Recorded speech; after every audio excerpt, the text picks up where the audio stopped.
Hey everyone, welcome to our channel. In today's video, we are going to discuss about the mystery app Astronomy under your cellular or mobile data tab settings in iPhone.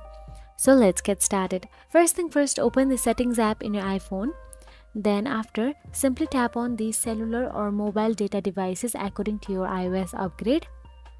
So after you tap on the cellular or mobile device, simply scroll down till you find the option Astronomy. You will definitely find one there.